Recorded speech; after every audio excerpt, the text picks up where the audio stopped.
நல்லதா நம்ம இடத்துக்கு மேல வந்து புழுகு வந்திருக்கிறா சுவாமி சுவாமி வணங்குகிறேன். நல் வாழ்த்துக்களை தாங்கள் எனக்கு தந்திரட வேண்டும். தாங்களை வாழ்த்துவதும் வணங்குவதும் எங்களுடைய முறையாய பண்பு.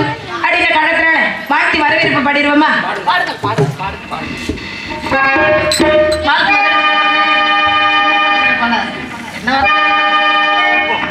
என்னுடைய விருப்பமா?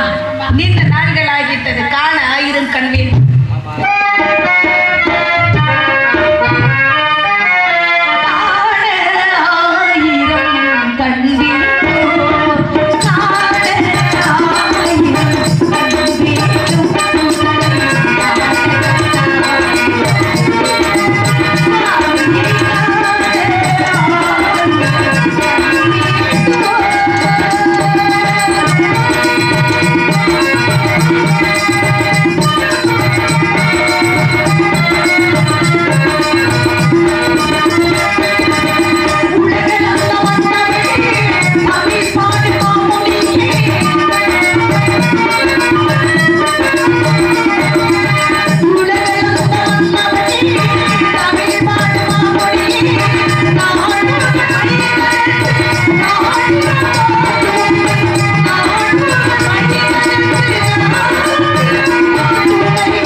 கீதங்கள் பாடி அன்பாக வரவேற்று அன்பாக வரவேற்று ஆருடங்கை குமர கடவுளின் துணையுடன் அமரர்கள் ஓட்டு நிலையுடன் நீ வாழ்க உன் குலம் வாழ்க வாழ்க என் வாழ்த்தி புகழ் கல்வி ஆற்றல் வெற்றி நன்மக்கள் பொன் நெல் அறிவு ஆயுள் இளமை நோயின்மை நுகர்ச்சி பொருள் என்று சொல்லக்கூடிய என்ன ஆயிரம் கண்கள் வேண்டும்.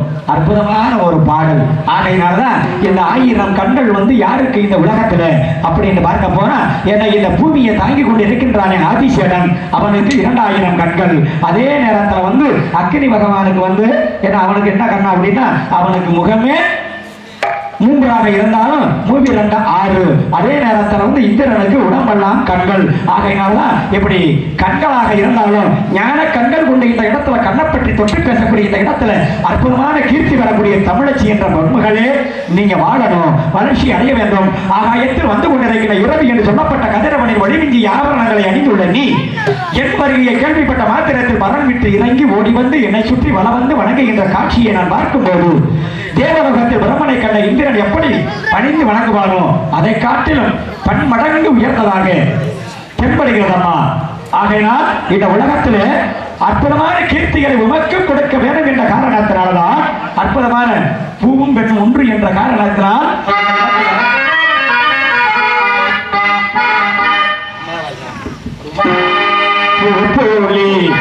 உலகையில் உலகினை கண்டேனம்மா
மாந்தருக்கு கட்டணை தரும் அறிவு என்பதற்கு எங்க அம்மா மணலாக உள்ள இடத்தில் தோன்ற தோன்ற தோன்ற நல்ல ஊற்று என்று பெருக்கினை காணலாம்.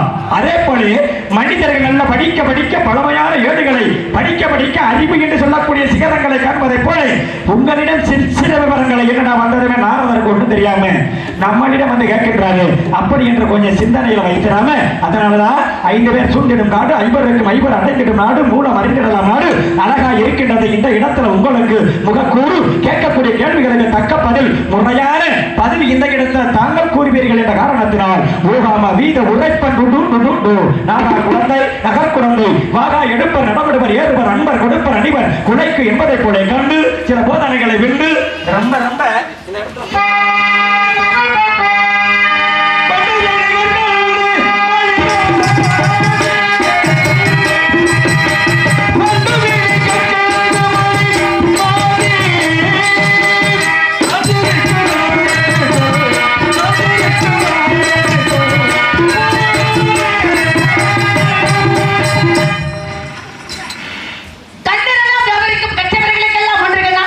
எண்ணெயர் தியாகிகளுக்கு 7 கண் ஆகமன்ற மனம் குவிந்து நாடகம் அறிந்தவர்களுக்கெல்லாம் 7 கண்கள் ஆகமன்ற முன்னோர் என்பது இருக்கிறாங்க.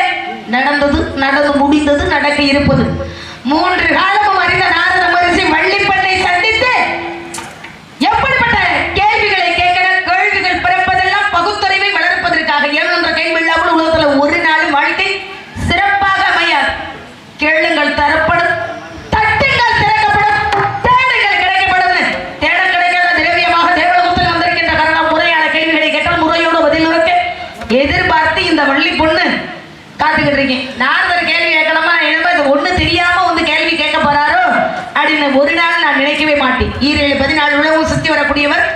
அத்தனை விஷயங்களும் கடந்த காலம் எதிர்காலம் நிகழ்காலம் இனிமே 100 வருஷத்துக்கு அப்புறம் என்ன நடக்க போகுதுன்னு அவருக்கு தெரியும். நம்மளுக்கு தெரியுமா?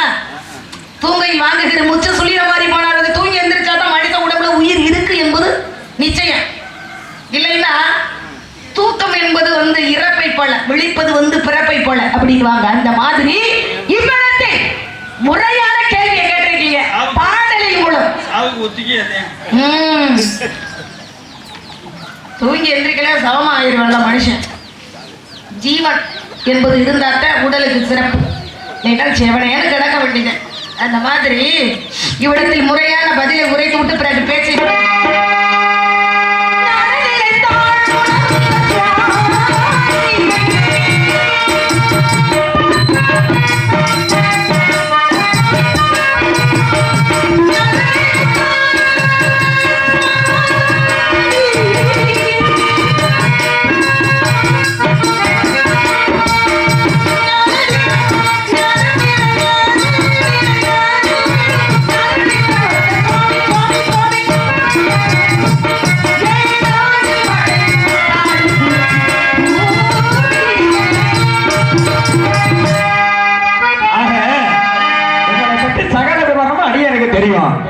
அதனாலதான் அனிமா மகிமா நகிமா கரிமா பிராப்தி பிரகாமி விசத்துவம் அசித்துவம் சொல்லக்கூடிய அஷ்டமா சித்துக்கள் பிறக்கும் இடத்துல உங்களை வந்து நான் சந்திச்சிருக்கிறேன் அப்படின்னா உங்களுக்கும் சகலமும் தெரியும்.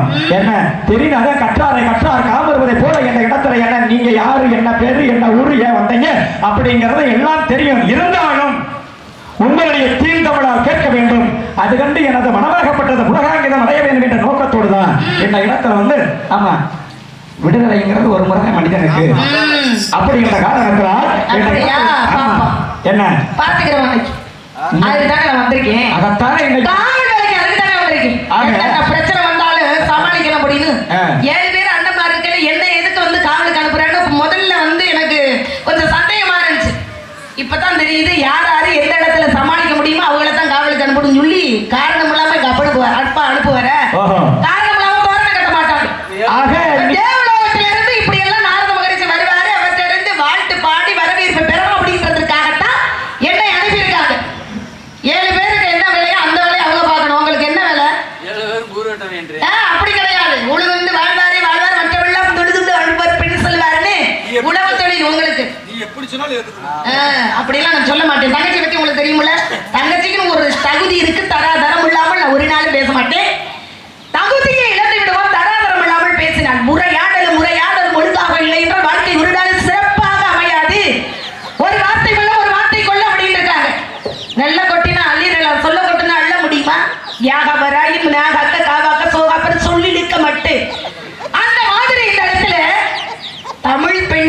எத்தனை உலகத்துக்கு போவீங்க, எத்தனை மொழிகள் உங்களுக்கு தெரிஞ்சிருக்கு, அத்தனையும் உங்களுக்கு தெரியும். ஆனா எனக்கு ஒரு மொழி தமிழை தவிர வேற மொழி எதுக்குமே தெரியாது. தமிழ்நாட்டுல தமிழ் கடவுளான முருகப்பெருமானை வணங்கி தமிழச்சியாக காவல் காக்கிறேன் அப்படின்னா என்னையும் நீங்க சந்திக்க வந்திருக்கேன்னா சிறப்போடு சிறப்பு சேர்க்கணும் அப்படின்றதுக்காக இடத்துக்கு வந்திருக்கேன். என்னுடைய காரணத்தை கேட்டு நாரத மகரிஷி இப்படி ஒரு காரணம் இங்க இருக்கிறது அப்படின்னு சொல்லி என்னை சந்திக்க வந்துறீங்களா, இல்ல உங்களுடைய தலையை காக்கணும் எப்படியாவது கலகத்தை மூட்டி விடணும் அப்படின்னு சொல்லி வந்திருக்கீங்களா எனக்கு தெரியாது. உங்களை பத்தி கேள்விப்பட்டேன். நல்லா இருக்கிற இடத்துல பூரா கொல்லப்பத்தை உண்டு பண்ணி கலகம் பண்றது அவங்க வேலை, அப்படி அதுதான் உண்மை. ஆனா எங்களுக்கெல்லாம் அப்படி இல்லை. கலகம் நடக்கக்கூடிய இடத்துல போது அந்த கலகத்தை வந்து பிரிவினையாக்கி சமாதானத்தை உண்டு பண்ணி சமத்துவத்தை வரவழைக்கிறது எங்களுடைய வேலை. கலகம் செய்யறது நல்ல வேலையா, சமாதானப்படுத்துவது நல்ல வேலையா? இரண்டுமே உண்டு. அப்படி கிடையாது. என்ன மூத்தவர் சொல்லும் முதிர்ந்த வெள்ளிக்கணியா முன்னால இணைக்கு பின்னால துவக்க. மூத்தவர் வந்து நீங்க இந்த இடத்துல பெரியவர்கள் எல்லாம் பெரியவர்களே அல்ல, சிறியவர்கள் எல்லாம் பெரியவர்களும் அல்ல. பெரியவர்கள் செய்தால் என்ன பெருமாளை செய்வதற்கு சம உலகத்துல சின்ன பிள்ளைங்க செஞ்சா சிவ பெருமானே சொன்னது மாதிரி. அதனாலதான் மும்மூர்த்திகளில் முதல் கடவுள் யாரு? என்ன மும்மூர்த்திகளிலே முதல் கடவுள் சிவபெருமான். அப்ப நாங்க தான் இந்த இடத்துல வந்து பெரியவங்க. அப்ப சின்ன பிள்ளைங்க செஞ்சா சிவபெருமானே செஞ்சது மாதிரி இல்லையா? சிவனுடைய நாமத்தை இடத்துல உச்சரிச்சு அவருடைய பிள்ளையான முருகனை தமிழ் கடவுளாக. ஏன்னா உயிர் என்பது தனித்து செயல்படும், மெய் என்பது தனித்து செயல்படாது. இந்த உயிர் மெய்யும் சேர்ந்து இருந்தாத்தான் ஒரு இடத்துல சிறப்பு.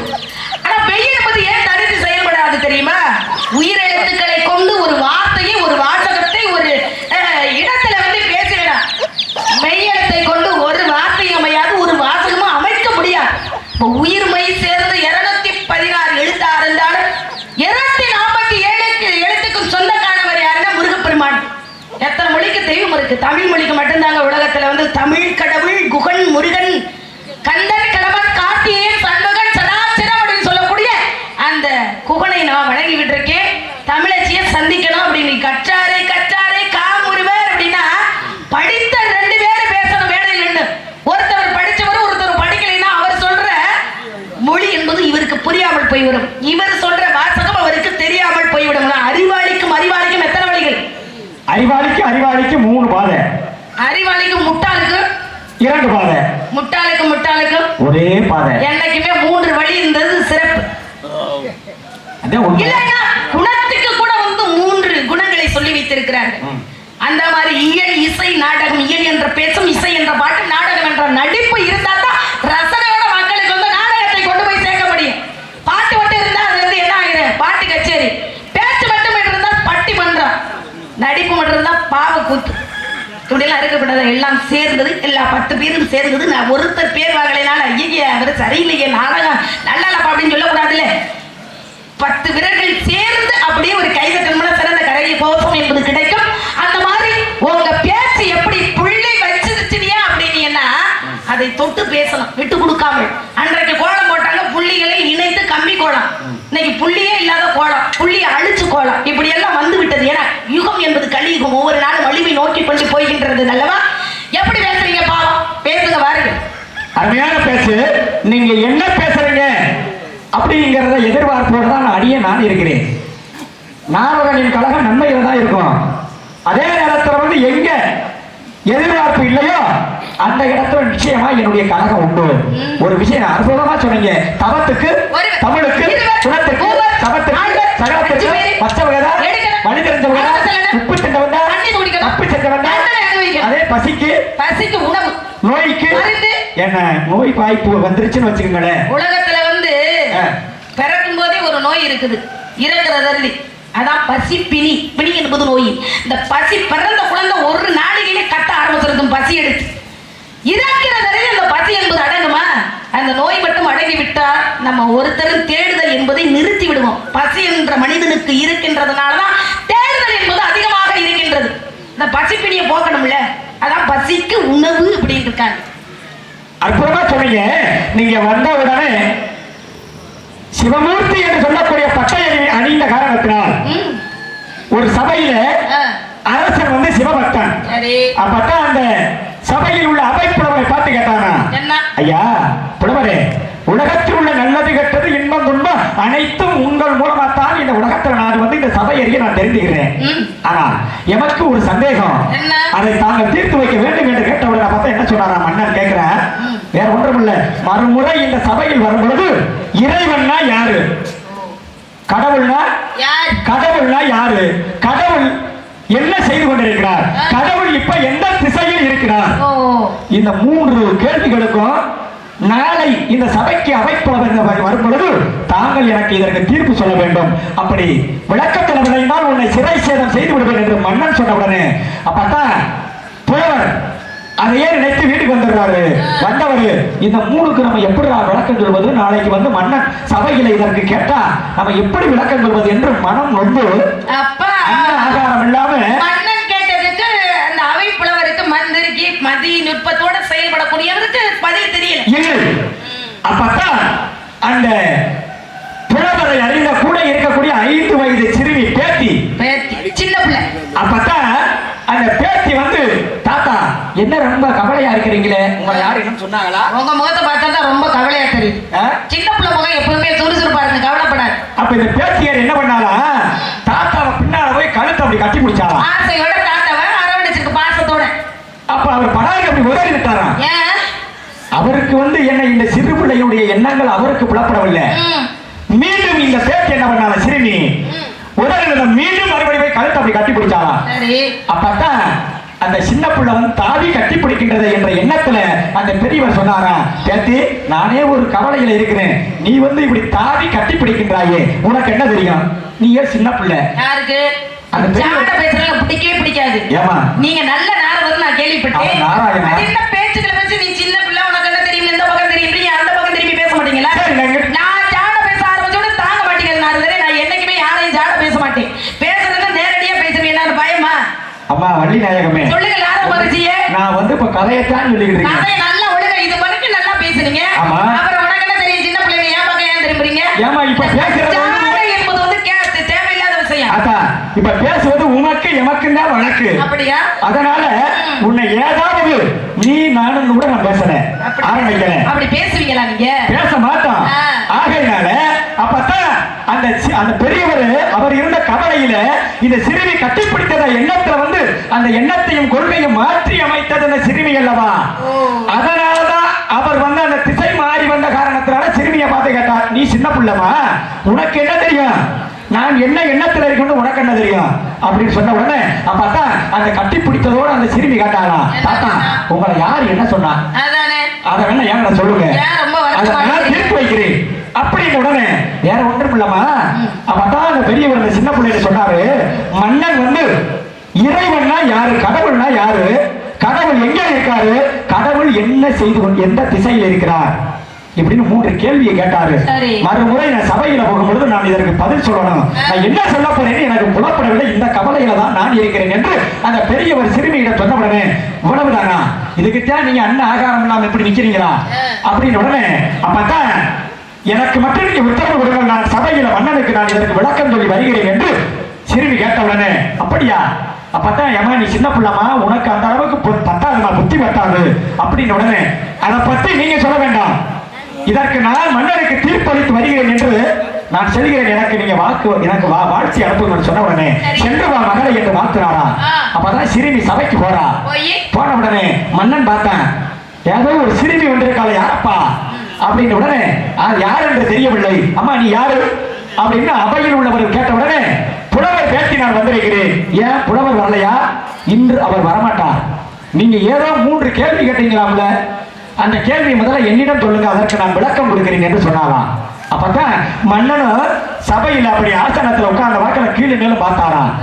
ஒரு சிறுமி ஒரு சின்ன புள்ள வந்திருக்கு, நம்ம கேட்கக்கூடிய கேள்விகளுக்கு இவள் எப்படி பதில் சொல்லுவா, அப்படியா நீ பதில் கூறுவாயா, கூறுவேன், உங்களுடைய கேள்வி என்ன முதல்ல கேளுங்க அப்படின்னு உடனே ஆசனத்துல இருந்த உடனே அம்மா கடவுள்னா யாரு அப்படின்னு முதல் கேள்வி கேட்டாரா. அப்படியா, கடவுள் வந்து எந்த உருவத்தில் இருப்பாரு அப்படின்னு கேட்டாராங்க அந்த மன்னன். அப்பதான் சபையில உள்ளவர்கிட்ட இந்த சிறுமி சொன்னாரா, மன்னா ஒரு கிண்ணத்துல பசும்பாலை கொண்டு வர சொல்லுங்கன்னாரா. சொன்ன உடனே ஒரு கிண்ணத்துல பசும்பாலை கொண்டாந்து சபையில வச்சிருக்காங்க. அப்பதான் அந்த பாலை காய்ச்சி எடுத்தோம்னா இந்த பாலுக்குள்ள என்னென்ன பொருள் எப்படி இருக்கிறது மன்னா என்று இந்த சிறுமி சுட்டி காட்டினாலாம். பாலை காய்ச்சிட்டோம்னா அதுல இருக்கிறது தான் என்ன, பால், மோர், தயிர், வெண்ணெய், நெய், இத்தனை பொருள் எப்படி இந்த ஒரு ரூபம் என்ற பாலுக்குள்ள மறைந்து இருக்கின்றதோ, தயிர் இருக்கு, மோர் இருக்கு, பதம் என்ற வெண்ணெய் இருக்கிறது, அப்புறம் நெய் இருக்கு, இத்தனை பொருள் எப்படி இந்த பாலுக்குள்ளே மறைந்து இருக்கிறதோ அதே போல இறைவன் ஒருவர் தான் இந்த உலகத்துல பல ரூபங்களிலே அவர் காட்சி கொடுத்து கொண்டிருக்கிறார். நீங்க கேட்டதற்கு கேள்வி, இறைவன் இப்படித்தான் இந்த பால் ரூபத்தில் தான் இருக்கிறார் என்று முதல் பதில் சொன்னாரா அந்த சிறுமி. இரண்டாவதற்கு சரி அற்புதமா விளக்கம் சொன்னாய். இரண்டாவது என்ன அப்படின்னா, இறைவன் இந்த எந்த திசையில இப்ப இருக்கிறாரு? ஆமா சொல்லணும்ல, எந்த திசையில இருப்பாரு இறைவன் அப்படி என்று மன்னன் கேட்டாரு. அப்ப சிறுமி சொன்னாரா, மன்னா இந்த சபையில ஒரு விளக்கை கொண்டு வர சொல்லுங்க. அப்பதான் ஒரு குத்து விளக்கை கொண்டு வந்து அந்த சபையில வைத்து அதுல எண்ணெயை விட்டு திரியை வைத்து அதுல பொருந்தி விட்டாங்க. ஒரே ஒரு திரி மட்டும் ஏத்துனாங்க. அப்ப அந்த திரி எரிந்து கொண்டிருக்கிறது. அந்த திரியை சுட்டி காட்டி அந்த சிறுமி கேட்டாளா மன்னனை பார்த்து, மன்னா இப்ப இந்த விளக்கு எந்த திசையில எரியுது அப்படின்னு சிறுமி கேட்கிறா அந்த மன்னனை. அப்ப மன்னன் சொன்னாரா, மன்னனுக்கு புலப்படல, இது என்னடா அது ரொம்ப இருக்கு என்ன, அப்ப இது 4 பக்கம் தானே வெளிச்சம் தெரியுது அப்படின்னு சொன்னார். அதே மாதிரிதான் இந்த வெளிச்சம் எப்படி 4 திசைக்கும் தெரிகிறதோ அதே போல இறைவன் என் திசைக்கும் எல்லா பக்கமும் நிறைஞ்சிருக்கிறாரு அப்படின்றார். அப்ப இரண்டாவது விளக்கம் சொன்னாங்க. மூணாவது உங்களுடைய கேள்வி என்ன மன்னா சொல்லுங்க அப்படின்னா, இப்ப இறைவன் என்ன செய்து கொண்டிருக்கிறார் அப்படியே கேட்ட உடனே அப்பதான் அவர் சொன்னாலா, மன்னா நான் சிறுமிதான், நீங்க பெரியவங்கதான், ஆனா கொஞ்ச நேரம் நீங்க ஆசனத்துல இருந்து நீங்க கீழே இறங்கணும், நான் அந்த ஆசனத்துல நான் அமரணும், அதற்கு நீங்க உத்தரவு கொடுக்கணும் அப்படின்னு கேட்ட உடனே அவர் உடனே கீழே இறங்கி அந்த குழந்தை அப்படியே தூக்கி ஆசனத்துல உட்கார வச்சாரா. உட்கார்ந்த உடனே அந்த குழந்தைக்கு கொஞ்சம் வீரம் வந்துருது. வலது கால எடுத்து இடது கால பீட்சாசர மண்டலத்தோட அப்படி உட்கார்ந்த உடனே மன்னன் சிரசில் இருந்த மணிமகுடத்தை எடுத்து அந்த குழந்தை சிரசில் வைத்து அவருடைய கொடுவாளை கையில கொடுத்த உடனே அப்படி கம்பீரமாக அந்த ஆசனத்தில் உட்கார்ந்து இருக்க அந்த குழந்தை. அப்ப மன்னன் கீழே இருக்கிறார். அப்பதான் அந்த ஆசனத்துல உட்கார்ந்த உடனே அந்த குழந்தை பார்த்து குழந்தை சொல்லிச்சா, மன்னனே மன்னா இப்ப நீங்க கேட்டீங்களா இறைவன் என்ன செய்து கொண்டிருக்கிறார் என்று கேட்டீர்களா, இறைவன் மேலே உள்ளவர்களை கீழே கொண்டு வைப்பதோ கீழே உள்ளவர்களை மேலே கொண்டு வைப்பதோ இதைத்தான் இறைவன் செய்து கொண்டிருக்கிறார் என்று அந்த சிறுமி வாக்களித்ததை போல அறிவு என்பது சிறியவர்கள் பெரியவர்கள் என்பது பேதமை கிடையாது.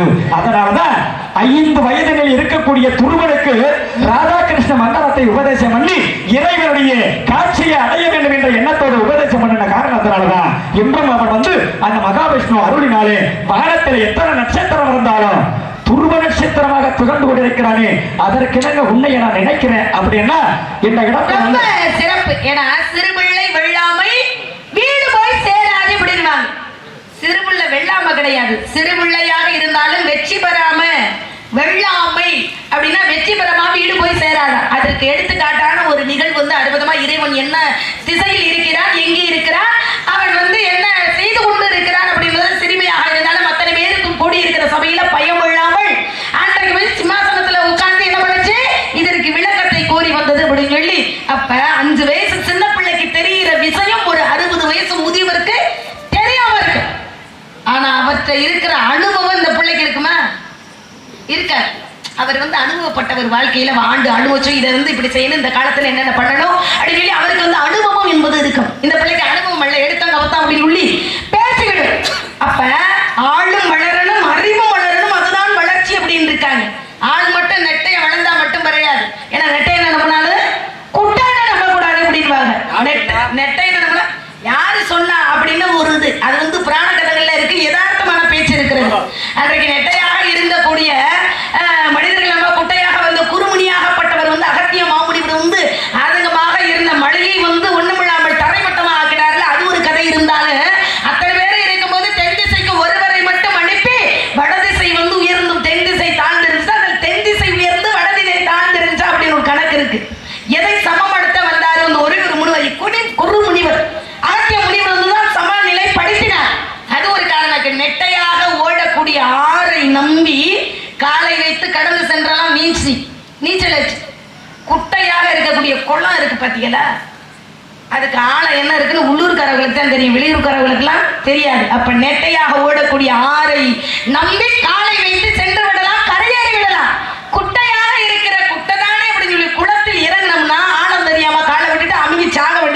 தெரியாம.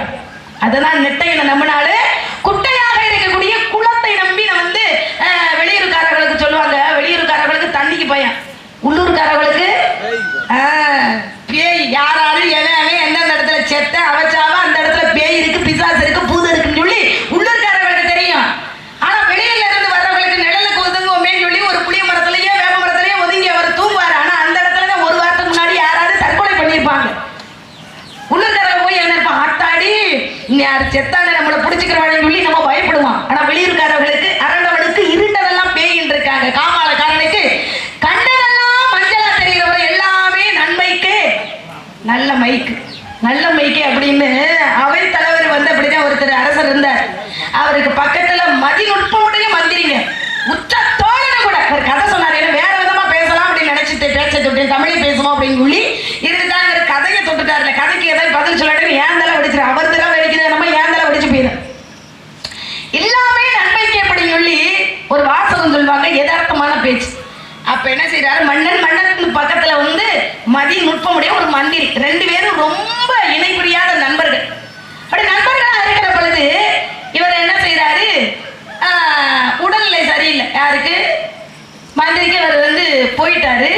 இவர் வந்து அந்த கிலோ இந்த பாக்கு வெட்டின்னு ஒண்ணு வச்சிருப்பாங்க, முள்ளு பாக்கு, அதை வெட்டுறதுக்குன்னு ஒண்ணு. அதை வெட்டும் போது மன்னனுக்கு கை இந்த விரல் வந்து வெட்டி பிடிச்சு. ஐயோ மன்னனுக்கு இப்படி வெட்டி பிடிச்சே விரல் இல்லைன்னு சொல்லி மற்றவங்க போறாங்க, எல்லாருமே கேட்கிறாங்க என்ன பண்ணா சரியாயிடுச்சா இப்படி இப்படின்னு சொல்லி அத்தனை பேரும் கேட்கிறாங்க. 2 நாள் சென்று மந்திரி வர்றாரு, அதை கண்டுக்கிறவே இல்லை. இவன் நம்மளை பார்த்து கேட்பானா கேட்க மாட்டானா அப்படி சொல்லி மன்னன் வந்து பார்த்துட்டே இருக்காரு, கேட்கவே இல்லை. என்னவே நம்மளுக்கு பரவல் இது மற்ற பேர் மாதிரி உயிர் நண்பன், நம்மளுக்கு இப்படி ஒரு காயம் ஏற்பட்டிருக்கு, இவன் வந்து நம்மளை கேட்கவே இல்லையே அப்படின்னு சொல்லி ரொம்ப வருத்தத்தோட இருந்தான். அப்பதான் வந்து சென்னாரா, அப்பா எனக்கு கையில வெட்டுப்பட்டுச்சே நீ வந்து கேட்டியா, எல்லாம் நன்மைக்கு அப்படின்னு சொல்லுவோம். ஏன்டா எனக்கு கை வெட்டுப்பட்டது உனக்கு நன்மைக்கா அப்படின்னு சொல்லி இவனை பிடிச்ச வந்து சிறையில் அடைங்கன்னு சொல்லி அடைச்சாச்சு. நண்பனா இருந்தாலும் பரவாயில்ல, முதல்ல வந்து 5-6 பேர் காவல் ஆளுங்க வந்துங்க இவனை சிறையில் அடைங்க அப்படின்னு அடைச்சாச்சு. மறுநாள் என்ன செய்யறாரு, மந்திரி எப்பவுமே வேலைக்கு போவார்ல, மன்னன் மந்திரி இல்ல மன்னன் வந்து வேட்டைக்கு போவார்ல, படை ஆட்களை எல்லாம் கூட்டிக்கிட்டு போறாரு காட்டுக்கு. வேட்டைக்கு போனா பயங்கரமான வேட்டையாடணும். போனா பார்த்தீங்கன்னா 6 அடி வேங்கு பயங்கரமா வந்து தாக்கக்கூடியது, மிருகத்துல இருந்து மனுஷனையும் தாக்கக்கூடியது. தாக்கிறதுக்கு அப்படி வருது. பக்கத்துல இருந்த சிப்பாய் இந்த வேலைக்காரர்கள்லாம் இருப்பாங்கல்ல, பயந்து ஆட்டாடி இதுக்கு நம்ம சண்டை போட முடியாது, நம்ம ஓடி போயிருந்தோம், எல்லாரும் விட்டு ஓடி போயிட்டாங்க. ஆனா தைரியமாக இருந்து ஒரு அரசனாக இருக்கிறவன் ரொம்ப வீரத்தோட வந்து விவேகத்தோட செயல்படணும். ரொம்ப தைரியம், பயமே இல்லை, அவர் பயம் இல்லாத ஒரு அரசன். என்ன செய்யறாரு, உடைவாடு ஒரு சின்ன கட்டி வச்சிருப்பாங்க. என்ன செய்யறாரு, நம்ம குல தெய்வமே நீதான் காப்பாற்றணும் சொல்லி அது பாய்ந்து வரும்போது அந்த கட்டி எடுத்து வீசினார் பாருங்க, அது வயிற்றை கிழிச்சிட்டு வேங்கவே செத்தே போச்சு. ஒரு ஆளா நின்று சமாளிச்சு செஞ்சுட்டாருங்க. பார்த்தீங்கன்னா சந்தோஷம், பக்கத்துல ஒருத்தருமே கிடையாது. இந்த விஷயத்தை வந்து பார்க்கறதுக்கு கூட ஆள் இல்லை, சந்தோஷமா வந்துகிட்டு இருக்காரு. பெரிய காடு, காட்டுல வழி தெரியல, போய்கிட்டு இருக்கும்போது இந்த காட்டு மனுஷங்க அப்படின்னு சொல்லுவாங்கல்ல, காட்டுவாசி தால பார்த்தாச்சு. யார மன்னர், மன்னருக்கு தெரியாதுல்ல, ஏன்னா மன்னனுக்கு தன் தேசமெல்லாம் சிறப்பில்லை, கற்றவருக்கு சென்ற இடமெல்லாம் சிறப்பு அப்படின்னு இருக்காங்க. மன்னன் இந்த காட்டுவாசிகளுக்கு தெரியல. ஒரே தூக்கிட்டு போய் அப்பா இன்னைக்குதான் நம்மளுக்கு பயங்கரமான சாப்பாடு, நம்ம குலதெய்வத்துக்கு இந்த நரம்பள்ளி எப்படின்னா மனுஷனை வெட்டி பழியிடுறது, இவனை தூக்கிட்டு போய் என்ன செய்யலாம் பழியிட்டலாம் சொல்லி தூக்கிட்டு போய் சந்தோஷமா போய் அப்ப பாத்தீங்கன்னா மேல முழங்க கொட்டெல்லாம் அடிச்சு மாலை போட்டு சந்தோஷமா எல்லாம் என்னமோ மந்திரத்தை சொல்லுது. இன்னைக்கு நம்ம வெட்டுப்பட போறோம், நம்ம தலைவர்கள் நல்ல பேர் வாங்க போறோம். இன்னைக்கு பெரிய ஒரு மனுஷன், எந்த குறையுமே இல்லாத ஒரு மனிதன் கிடைக்கிறான். ஏன்னா நரபலின்றது எந்த குறையுமே இருக்கக்கூடாது, ஒரு உச்சம் கூட இருக்கக்கூடாது. அப்படிப்பட்டவன தான் நரபலி இடணும். போய் கடைசியில மாலை போட்டு இந்த பள்ளிப்பீடம் சொல்லுவாங்கல்ல, அதுல வச்சு தலைய வெட்ட போறாங்க. தலைவர் வந்துட்டாரு. தலைவர் வந்து பெரிய வாழை வச்சு இப்படி ஓங்கி வெட்ட போறாருல, பார்த்துட்டாரு. என்ன பார்த்தாரு, ஏண்டா குறையில்ல மனுஷனை கொண்டுட்டு வந்திருக்கீங்களே, இந்த குறையில்ல மனுஷனை வெட்டுப்பட்டா நம்ம காரி ஏத்துக்கிறோமா, எவ்வளவு பெரிய பாவ செயலை செய்ய பார்த்தீங்க அப்படின்னு சொல்லி. குறை எங்க இருக்கு, விரல் வெட்டுப்பட்ட விரல், குறையோடு இருக்கிறான் மனுஷன். அப்ப இவன் வேணா கொண்டு போய் விட்டுருங்க அப்படின்னு சொன்ன உடனே எல்லா நன்மைக்கே அப்படின்னு சொன்னா பாத்தீங்களா, யாரு மதிநுட்பமுடைய மந்திரி, அவன் சிறையில் அடப்பட்டி கிடக்கிறான். அப்ப இந்த கை வெட்டுப்படலைன்னா அவனை வெட்டியிருப்பாங்க, தலையே வெட்டியிருப்பாங்க. இல்ல பரவாயில்ல இவனை விட்டுருங்கன்னு சொன்னா வேகமா ஓடி வந்து சிறையில இருந்த அந்த மந்திரியை வந்து திறந்துட்டு, அப்பா நீ சொன்னதெல்லாம் படிச்சிருச்சு வந்துருச்சு, எல்லா நன்மைக்கே சொன்னேன், இந்த விரல் வெட்டுப்படலைன்னா என்ன வெட்டி இருப்பாங்க அப்படின்னு சொன்னோடனே, ஏன் நன்மைக்குன்னு சொன்னேன் மண்ணா அப்படின்னு சொல்லவும், நீங்க உற்ற தோழன் எனக்கு வரட்டேன், அவ்வளவுதான் தான் மேக்கப் போட கட்டிட்டீங்க, எல்லாத்தையும் நான் முடிச்சு அதை பாடு அண்ணே வாங்கண்ணே. அப்ப எல்லா நன்மைக்கும் ஏன் சொன்னா, நீங்க வந்து எந்த குறையுமே இல்லாமல் வந்து வேலைக்கு போயிருந்தா உங்களை கொண்டிருப்பாங்க. ஆனா நான் பக்கத்துல வந்து என்னை சிறையில் அடைக்கலைன்னா நான் உங்களுக்கு துணைக்கா வந்திருப்பேன். ஆனா உங்களுக்கு குறை இருக்கிறது பக்கத்துல, நான் உங்களை விட்டுட்டு வர முடியாது, நண்பன்ல. அப்ப என்ன செய்வாங்க, என்னைய தூக்கிட்டு போயிருப்பாங்க. ஆனா என்னை தூக்கிட்டு போட எனக்கு எந்த குறையுமே இல்லை, என்னை வெட்டி இருப்பாங்கல்ல. அப்ப எல்லாம் நன்மைக்கே அப்படின்னு ஏன் சொன்னா, நீங்க சிறையில் அடைச்சது நன்மைக்கு தான், என் உயிரை காப்பாத்திருச்சு. நீங்க விரல வெட்டுனீங்கல்ல, அதுவும் உங்களுக்கு நன்மை தான். 2 உயிர் காப்பாத்துறதுக்கு என்ன விஷயம் நடந்தது, இந்த பாக்க வெட்டின கதை தான். நிறைய விஷயம் இருக்கு. ஆனா கதையில ஒரு விஷயம் வந்துட்டாலே, இன்னைக்கு பேசக்கூடிய பேச்சு புராணத்தை தொட்டு பேசணும்னா கதையா முடிஞ்சு வச்சு வாங்கனே வாங்கனே. இல்லம்மா, நரபலின்னு சொன்னீங்கல்ல, ஆமா, நான் இப்ப அதுல இருந்து ஆரம்பிக்கிறேன். சொல்லுங்க. இந்த நரபலி வந்து புராணத்துல வந்து முதல்ல யாரு கொடுத்தா? நரபலியில வந்து புராணத்துல கொடுத்தாங்களா இதிகாசத்துல கொடுத்தாங்க, ஒரு கணக்கு இருக்கு. யாரு கொடுத்தா? யாரு அது நீங்க சொல்லுங்க. திருப்பார் கடலை கடையும் பொழுது திருப்பார் கடல்ல வந்து யாரு வந்து முதல்ல எத்தனை வட்டமா கடைஞ்சாங்க? எத்தனை வட்டம்னா, முதல்ல அசுரர்கள் எந்த பக்கம் கடைஞ்சாங்க, தேவர்கள் எந்த பக்கம் கடைஞ்சாங்க? அது வந்து 2வது முறை. அது வந்து இந்திரன் வந்து தன்னுடைய அவனிடம் இருக்கக்கூடிய செல்வங்களை எல்லாம் இழந்துட்ட, மீண்டும் அடையணும் அப்படிங்கிறதுக்காகத்தான் அசுரனும் தேவர்களும் சேர்ந்து வந்து திருப்பார்கடலை வந்து கடைஞ்சாங்க. அசுரர்கள், தேவர்கள், தேவாதேவர்கள், 33 கோடி ரிஷிமார்கள் அத்தனை பேர் கடைஞ்சாங்க. இப்ப நீங்க உங்க வழிக்கு நான் வர்றேன். புராணம் பேச முடியலையேன்னு சொன்னீங்கல்ல. இல்ல அவர் நேரம் ஆயிடுச்சுன்னு அவர் வந்து காட்டின பின்னாடி பேசினோட அப்ப நேரம் ஆயிடுச்சு அப்படின்னு சொல்லிட்டாங்க. அப்ப நம்ம எவ்வளவுதான் பேசுறாலும் இருக்கிறவங்க 2-3 அவங்க தான் கேட்கறாங்க, எல்லாம் தூங்குதுங்க. அதுதான் உண்மை, அவர்களுடைய விருப்பம் தான். நம்ம ஆகையினால் இந்த இடத்துல வந்து அற்புதமா நீங்க பேசுறது. அதுக்கு முன்னால யாரு கிடைஞ்சா அப்படின்னா, வாலியாகப்பட்டவன் கிடைச்சா. எதுக்கு? திருப்பார் கடலை வாலி கிடைச்சா. வாலி எந்த இதிகாசத்துல வர்றான், யுகத்துல வர்றான் அப்படின்னு கணக்கு இருக்குல்ல. யுகங்கள் எத்தனை சுவாமி? 4 யுகம். 4 யுகத்துல முதல் யுகம் என்ன? திரேதாயுகம். 2வது திரேதாயுகம். 3வது துவாபரயுகம். 4வது யுகம். 4வது யுகத்துல என்ன நடந்தது? ஏங்க, முதல் யுகத்துல வந்து ஹரிச்சந்திர புராணம் நடந்தது. 4வது யுகத்தை கேட்டதுக்கு மட்டும் பதில் சொல்லுங்க. கந்த புராணம் கதை நடந்து கொண்டிருக்கிறது. 2வது யுகத்துல வந்து என்ன நடந்தது? ராமாயணம் நடந்தது. அப்ப 2வது யுகத்துல நடந்தது வாலி என்ற அவதாரமே வந்து அவதார புருஷனாக வாலியாகப்பட்ட அம்சம் வந்து யாருடைய அம்சம்? ஏங்க, ராமாயணத்துல வந்து அம்சமாக வாலியாகப்பட்டவன் வந்து அவதார புருஷனாக வர்றான். சூரனுடைய அம்சமாக சுக்கிரீவன் வர்றான். அப்ப அதுக்கு முன்னாடி தேவலோகத்துல வந்து பார்க்கடலாகப்பட்டது கடையப்படுகிறது. அப்புறம் தான் வந்து அகலி என்ற பெண்ணாகப்பட்டவள் வருகிறார். அவரை மனம் முடிச்சதுனால வந்து சாப கேட்டனால வந்து கல்லா போறா. இந்த கதை வந்து 2வது யுகத்துல நடந்தது. அப்படி யுகங்கள் எத்தனைன்னு கணக்கு போட்டு பார்க்கணும்ல. அப்ப வாலி வந்து கடைகளைன்னு சொல்றீங்களா? கடையை நான் சொல்லவே இல்லையே. கடைந்தா வாலி அம்சம் தான் இந்திரன்ங்கிறது 2வது. ஆமா, வாலி வந்து ராமாயணத்துல வந்து திருப்பார் கடலை கடைந்தாங்க இல்லையா? உங்க வாத்தியார் இதை சொல்லியிருக்காரா இல்லையா? கடையங்க வேலை யுகம். நீங்க வந்து ஆரம்பத்துல என்ன கடைஞ்சாங்கன்னா, ஆரம்பத்துல முதல்ல தேவலோகத்துல தான் முதல்ல கடையப்பட்டது. தேவர்கள், அசுரர்கள் வந்து ரிஷிமார்கள் எல்லாரும் வந்து கடைந்த பின்னாடி தான் அந்த பெண்ணே வர்றா. அந்த பெண்ணு எங்கே அவதாரத்துல வர்றா? 2வது யுகமான திரேதாயுகத்துல வர்றா. அப்ப அதற்கு முன்னாடி வந்து தேவலோகத்துல அவங்க தானே முதல்ல கடைஞ்சிருக்கணும். அப்படி கடைஞ்சதுனால ஒரு பெண்ணாகப்பட்டவள் கிடைச்சிருக்கா. அந்த சாப கேட்டனால இந்திரன் உடம்பெல்லாம் வந்து பெண்ணுடைய குறியாக போயிருக்கணும்.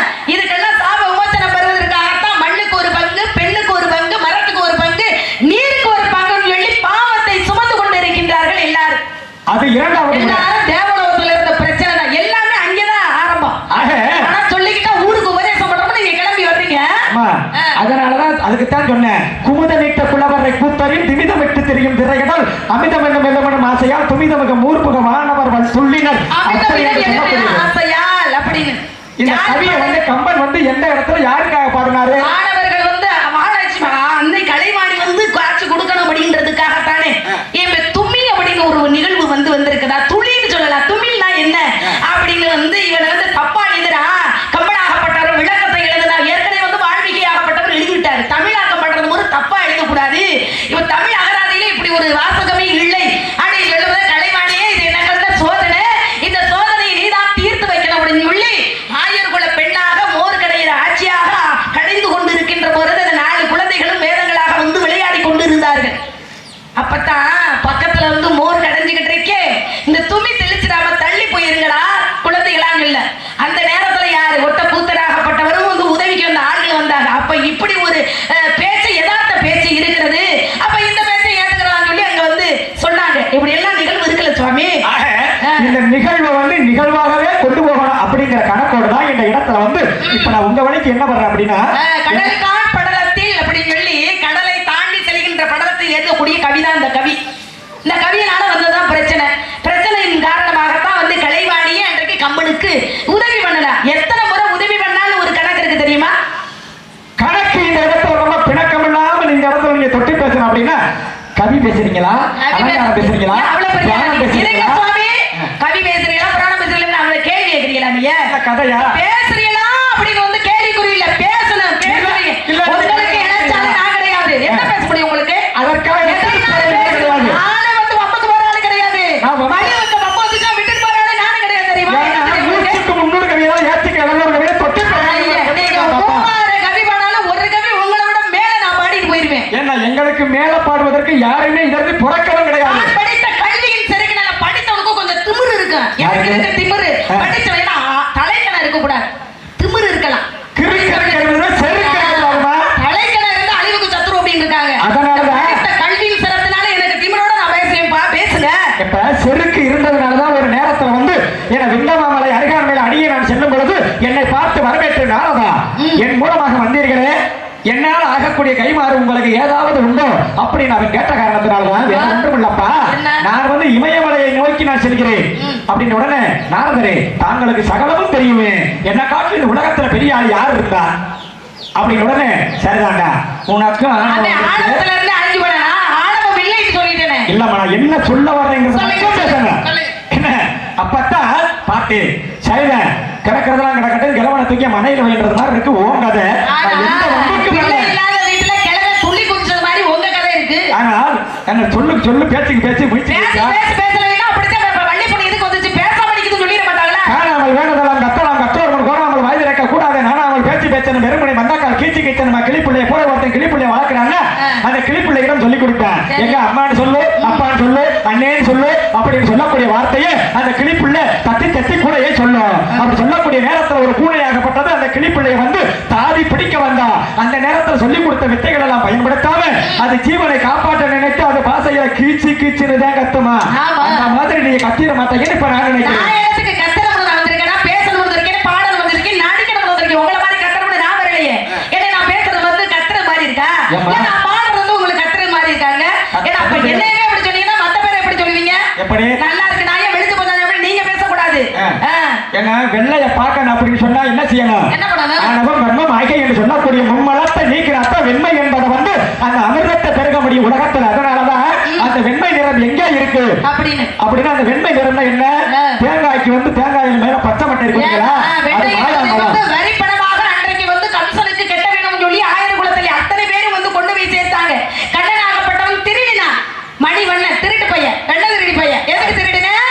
இந்த திருடெல்லாம் நம்ம திண்டாத்தான் கம்சனுக்கு வரி கட்டாம இருக்கிற அவனோட சண்டை போட்டு அவனை வந்து அவதாரமாக எடுத்திருக்கிற கொள்ளணும் அப்படின்றதுக்காக சிறுபிள்ளையாக இருந்து அத்தனை பேரு வீட்டுல போய் திருடி தின்ன திருட்டு பையன். ஆயர்பாடியில வந்து மணிவண்ணனாக என்ன குழந்தையாக இருக்கும் பொழுது நண்பர்களை குடிய வச்சு அவன் மேல ஏறி உருகில் இருக்கிற வெண்ணையை எடுத்து சின்ன பையங்களை குடிய வச்சு அந்த வெண்ணையை அவன் அசந்தா வெண்ணையை எடுப்பேன். அவன் எடுக்கிற ஆள் நான் கேக்குறேன், பொம்பளை பிள்ளைய போய் குளிக்க போனா பாதுகாப்பா இருக்கலாம். இவெல்லாம் ஒரு ஆளை பொம்பளை பிள்ளைய குளிக்கிற நேரம் ஆடையில நான் தூக்கிட்டு வர்றேன் நியாயமா? தெரியாம கேக்குறேன். சின்ன பிள்ளையா இருந்தாலும் பாதுகாப்பா இருக்கிற அன்றைக்கு வந்து ஆதி வராசக்தி காவலாக தன்னுடைய உடம்பில் இருந்த என்ன அழுக்குகளையும் வந்து சந்தன குலமாக செய்து அடை ஆதி வராசக்தி ஒரு பிள்ளையை பிடித்து வைத்ததுனாலதான் பிள்ளையார்னு சொல்லி சின்ன பிள்ளையா இருந்தாலும் காவலுக்கு இருந்தா. குளிக்கிற இடத்துல காவலுக்கு இருந்தா யாராவது வந்துருவாங்கன்னு சொல்லி அப்படி குளிக்கிற இடத்துல காவலுக்கு இருக்க சின்ன பிள்ளையா இருந்தாலும் காவலுக்கு இருக்கணுங்க. ஆடையில தூக்கிட்டு போய் இப்படி அசிங்கப்படுத்த கூடாது. ஆடையை தூக்கிட்டு போய் அசிங்கப்படுத்தணும் எண்ணத்திலும் போகல. அப்புறம் குளத்துல வந்து என்னென்ன ஜீவ ஜந்துக்கள் இருக்கு? ஆமா நிறைய இருக்கு. மீன் இருக்கு, தவளை இருக்கு, நண்டு இருக்கு, எல்லாம் நிறைய இருக்கு ஜீவன்கள் இருக்குல்ல. ஆமா இருக்கு. நீரிலே மனிதர்கள் வந்து குளிக்கும் பொழுது எப்படி குளிக்கணும்? ஆடைகளை கட்டி கொண்டுதான் குளிக்க வேண்டும். குளிக்க கூடாது. அறையில ஆடை கட்டி குளிக்க வேண்டும் அல்லவா? ஆமா. அந்த எடுத்துக்காட்டாகத்தான் ஆடையை பூரா அக்கறையில வச்சுட்டு இவங்க வந்து ரொம்ப ரொம்ப முக்கா தினமா சொன்னாப்புறம் பொள்ளாச்சொல்ல மாதிரி இவன் ஆடையை பூராத்தையும் கலத்தி வராங்கரையில வச்சுட்டு இவங்க குளிக்க. அப்பதான் இதே போனேன் இந்த ஆடைகள் எல்லாம் எடுத்து உச்சியில மரத்து கிளையில ஒளி வச்சுக்கிட்டேன். அதை எடுத்து காட்டி சுட்டி காட்ட வேண்டும் எண்ணத்துலதான் அந்த ஆடைகள் எல்லாம் அதையும் எடுத்து செஞ்சாரு. அவரே ஒரு காலத்துல வந்து முன்கை நீட்டாதானே முழங்கை நீளமா அத்தனையுமே அவிழ்த்து போட்டுக்கிட்டு அப்படியே உட்கார்ந்துட்டு இருந்தாரு குளத்துக்குள்ள. ஐயோ நம்ம வெளியில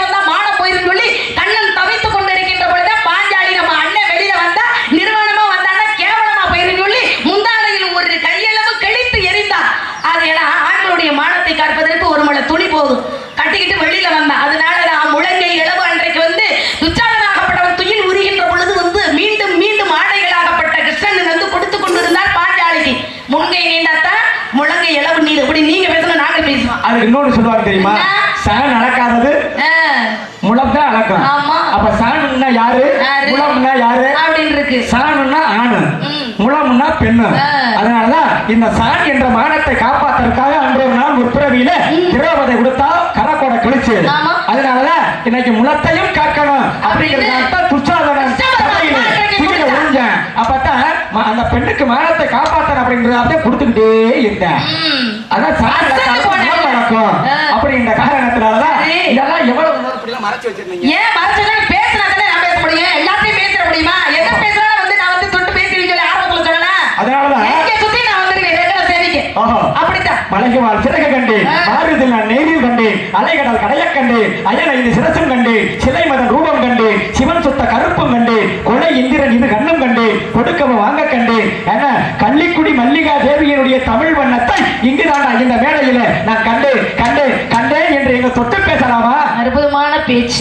சொல்ல வரும் சொல்லெல்லாம் கம்மன் சொல்லி சொக்க வரும் பாட்டெல்லாம் கம்மன் பாட்டு கண்மரலும் விரக்கங்கள் கம்மன் பற்றி கவி மலர்கள் சுவைப்பேட்டை காலநாட்டு வெள்ளவரின் தொழில் மீது திட்டம் தீட்டி வியக்க வரும் நண்பரவன் ஆசையும் மீட்டி நல்ல பெருமான் என்ற ரசிகர் கூட நண்பருக்கு நண்பராக நலமே சூழ்கை என்ற நீதிக்காக எத்தனையோ இடத்தை விட்டு மணிமன்னன் வந்து பூவந்தியிலிருந்து வந்திருக்கேன். கட்டாளங்குளத்தின் அரங்கத்தினுடைய தமிழ் வண்ணத்தை இன்றைக்கு நான் கேட்கணும் அப்படின்றதுக்காக தான் இந்த பேச்சு. வருவாய்க்கு தக்க வழக்குரைத்து வெறுவாய்மை வீழ்ந்தும் திருவாசகத்தை ஒரு வாசகமாக பகிரக்கூடிய அப்பேற்பட்ட முத்தமிழும் அறியக்கூடிய இந்த சபையிலே தமிழச்சி என்ற முறையிலே உன்னுடைய ஜாதகத்தை இந்த இடத்தை எடுத்து காட்டலாமா? 10,000 பகுதி முத்தாக அளித்தது சத்தான கண்ணனுக்கு ஈடு இது முத்தாக விளைகின்ற கம்பனுக்கு ஒப்பகவின் மதியிலே சிறந்த அப்பாவாகவும் நினைத்து பேசுகின்ற பேசலாமா? விக்கா புக்கா வித்தா விப்பை விட்டா நட்டா சுட்டூர் முக்கா இக்கா எய்தா சைபாடுற்றே இல்தேடி போய் வைப்பே நிப்பி அக்கா ரப்பை தொக்கா வச்சை எப்பா ரப்பு நெய்த்தா நத்தா நெய் சேவித்து அப்படி என்று சொல்லக்கூடிய இந்த ஒட்டக்குத்தோடைய கவியை வந்து இந்த இடத்துல வந்து அரங்கேற்றம் செய்யலாமா? தற்கோழி பூ சர்பாசமத்தை சத்மாமல் சாகித்தே பின் முக்கோழி கோழி பூசித்தே முட்டாமல் சேவித்தே நிற்பே வட்டா நட்டார பாகத்தை வைப்புகுத்தே ரெட்டாவிப்பை நீஜானி தியானி தியானிக்கணும்னு சொல்லி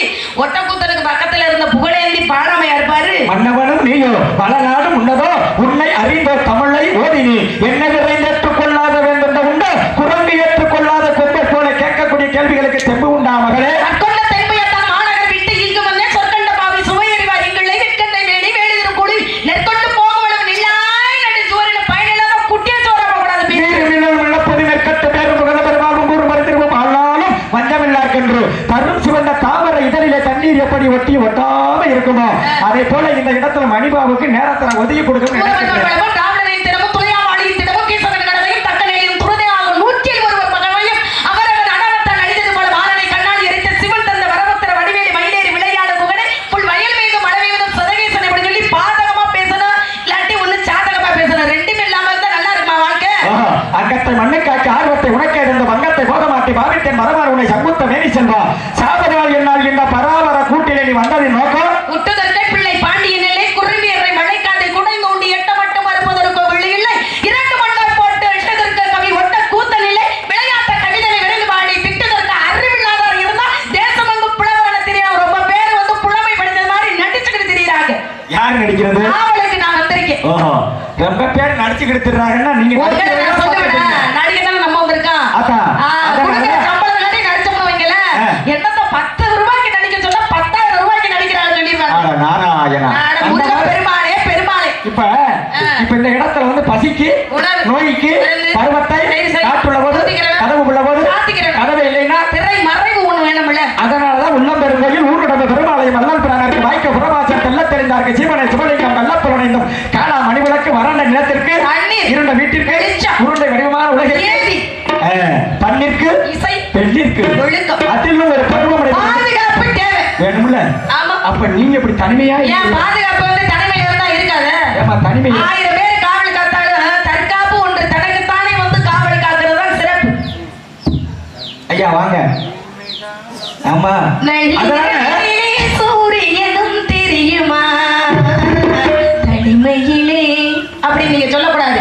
தனிமையில் தான் ஒவ்வொருத்தரும் இருந்து ஞானிகளை வந்து நானும் வந்து புத்தருக்கு போதிமலை வந்து எப்படி ஞானம் கிடந்தது ஒத்தையில் இருந்ததுனால கூட்டத்தோட இருந்தா அவருக்கு ஞானம் கிடைச்சிருக்குமா? அதனாலதான் தேன வீட்டுல இருந்தா தவம் பண்ண முடியாதா? ஊருக்குள்ள இருந்தா தவம் பண்ண முடியாதா? ஆகாரத்தை உள்ளடக்கி ஐம்புலனை சுட்டரித்து நான் ஒரு நிலை எப்போது வேணும். அதனாலதான் காவேரியில் வெள்ளம் வந்தால் செல்லுமிடம், பொன்னிடம் சிவகாமத்தில வெள்ளம் வந்தால் செல்லுமிடம் பெண்ணிடம் அப்படின்னு ஒரு சித்தர் பாடி அவன் வந்து காடுகளிலே மலைகளிலே குகைகளிலே அமர்ந்து புலன்களை வென்று, அதனாலதான் அப்படி இருக்கின்ற காரணத்தினால சொன்னாரு, கையில்லாத குட்டையன் கட்டிக்கிட்டான், நெட்டையன் முட்டிக்கிட்டான், இங்கிலா தேனடு துண்டு விட்டான், அது இனிக்குதில்லைய வாழை பெண்ணு அப்படின்னு. இல்லாத தேனா அது எங்க மாருக்கு? என்ன இருக்கு? கையில்லாத குட்டை என்ன யாரு? நெட்டை என்ன யாரு? என்ன காரணம் இல்லாம தோரணை கட்டிட்டு இருக்காங்க? ஒரு வரம் பாத்துறீங்க. எதுக்கு நீங்க பாத்தோம்? உங்களை யாரும் கேட்டாங்களா? இவ்வளவு பேச்சு வச்சுட்டு வரம் பாத்துறீங்க, என்ன நான் தெரியாம தான் கேக்குறேன். வேற என்ன பாக்க? உங்களை யாராவது சொன்னாங்க எங்க அப்பா அம்மா இருக்காங்க, 7 பேர் அண்ணன் பாருங்க, வெடித்தனமா இருக்கு, மாப்பிள்ளை பாக்கடி சொல்லி எதிர்பார்த்து காத்துக்கிட்டு உங்க அப்பா ஆசை இல்லாதவரு, மண்ணாசை பெண்ணாசை பொண்ணாசை ஆசை இல்லாதவரு எதுக்கு எனக்கு திருமணம் வைக்கணும்? உங்களுக்கே உங்க அப்பா கையிட்ட கேட்காம தருதலை குடிச்சிட்டு திரியுறீங்க. நான் எங்க அப்பா சொல்ல கேட்டேன், நல்ல பிள்ளையா நான் வந்து இருக்கேன். ஒரு மாப்பிள்ளை பார்த்துட்டு வரீங்களா? என் வேலை ஏதோ அதை மட்டும் மாப்பிள்ளை பார்த்துட்டு வந்து இல்ல, எங்க அப்பா மட்டும் சொல்லுங்க, இல்லாட்டி எங்க அண்ணன் சொல்லுங்க, என்னன்னு சொல்லாதீங்க. எனக்கு விருப்பம் இல்ல கேட்கறதுக்கு. இருந்தாலும் பாவமா தெரியுது, மாப்பிள்ளை வேற சொல்லுங்க, பிடிச்சிருந்தா சம்மதம். என்ன பேய் அடிக்க போகுது? நானே ஒரு பெண் என்றால் பேயும் இறங்கி ஓடிவிடும். அந்த பேயை அடிச்சு விரட்டுறது இந்த பூசாரி தாங்கன்னா வர முடியா? யாரு பூசாரிக்கு அடங்காத பேய்? இந்த பேய் பூசாரியை ஆட்டி வச்சு போடுவான். என்ன அதான் சொன்னேன், பூசாரி பையன், புலவனார் பையன், ஆசாரி பையன் என்ன இருக்கு? என்ன இருக்கு? ஆசாரி ஈடு இணை அப்படியே சொரண்டி அப்படி தேய்ச்சிருவாரு. இப்ப வைக்கிற விலையில சொரண்டி தேய்ச்சாதான். அதனாலதான் பழனி 90 1 லட்சத்தை தொட்டு பாருங்கய்யா. பொம்பளை பிள்ளைகளை பெற்றவங்கள அதிர்ஷ்டசாலி ஏன் தெரியுமா? பெண்ணே கிடைக்காம ஆம்பளை பிள்ளை அடைஞ்சுக்கிட்டு திரியிறாங்க. வரதட்சணை கொடுத்துதான் பெண் எடுக்கிறது நிலைமை வந்து தமிழகத்துல வந்துருச்சு. பெண்ணு கிடைக்குதானே இருக்காது? ஆத்தாடி தேடிக்கிட்டே தெரியும். 1 வருஷம் 3 வருஷம் 4 வருஷமா தேடுற பொம்பளை பிள்ளையே கிடைக்குதுலே.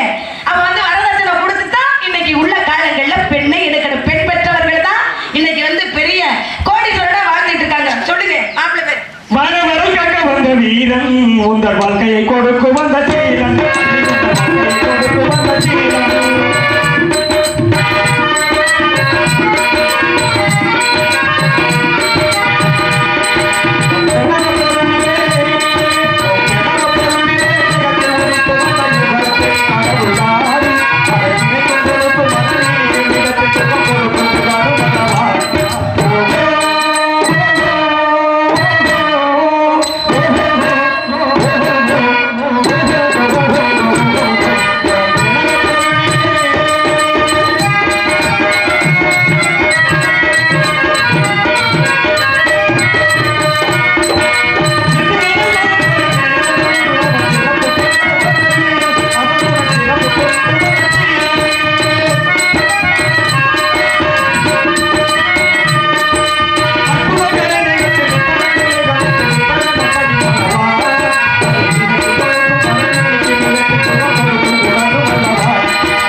தம்பி எத்தனை பேர் இருந்தாலும் இந்த இடத்துல சித்துக்களுக்கெல்லாம் அப்பன் என்ற முறையில் என்னாலதான் உனக்கு நல்லது ஒரு காரியத்தை முருகனுக்கு உன்னை கட்டி வைத்து அழகு பார்க்க வேண்டும் என்று அடியேன் வந்திருக்கிறேன். நீ கீழே காவல் காத்ததெல்லாம் போதும்.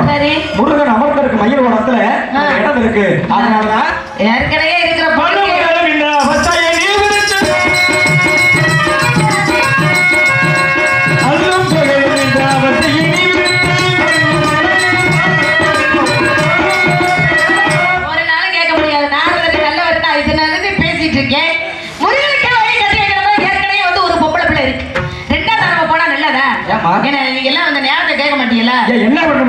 தங்கச்சி இவ்வளவு நாளா வந்து வளர்த்து 2ஆம் தரமா கட்டி கொடுத்தா ஊர் உலகம் என்ன பேச?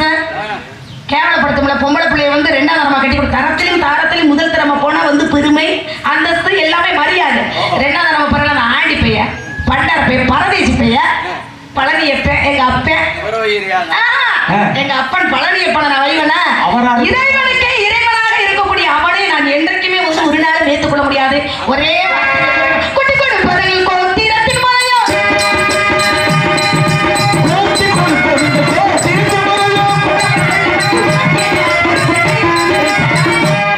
உன்னை எவ்வளவு பெருமைப்படுத்தி சொல்லி இருக்கிறேன். எங்க முருகன் என்ன அந்த முறை என்ன கண்டண்ட முருகன், காட்சி கொடுக்கக்கூடிய முருகன், திருமுருகன், ஓரார முருகன், செந்தில் முருகன், பல முருகனை பல ரூபங்களில் உள்ள முருகனை கட்டிக்கமான்னா அந்த உருவத்துல இருக்க ஒரு முகத்துக்கே இங்க உள்ளத காணப்படுது. பல முகத்துல போய் பார்த்து என்ன பண்றது? நான் கேட்கிறேன், முருகனை உண்மையிலே சொல்றேன், நீ கட்ட மாட்டியா? ரொம்ப ஆட்டாதமா சொல்லிக்கிறேன். ஏன் அது ஏன் கருத்து நாங்க மறந்து போட்டுக்கிறோம், உங்களுக்கே வருத்தம். நான் சொல்றேன், இந்த மக்கள் மத்தியில முருகனை நீ கட்ட வேணாம்.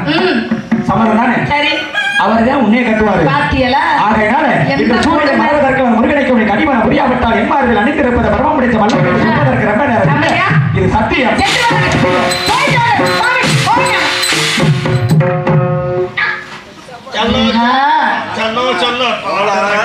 விட்டல விட்டல பாண்டுறங்க ஹரே ஹரே. அது வந்து பெருமாளாமா, நம்ம முருகன் நாம அவங்கெல்லாம் சொல்லக்கூடாது. கண்டா கடம்பா கதிரி வேலா. முருகனை பிடிக்காம இந்த உலகத்துல யாராவது இருப்பாங்களா? தமிழ் கடவுள் 5 வயதிலிருந்து அரியா பருவத்திலிருந்து அனுதினமும் செந்தி வேலையை நினைத்துக் கொண்டு இருக்கும் போது அவனை பிடிக்காம வேற யாரை பிடிக்க? சீக்கிரம் வரட்டும், வேலைவன் வேலை கொண்டு எல்லாருக்கும் காட்சி கொடுக்கட்டும்.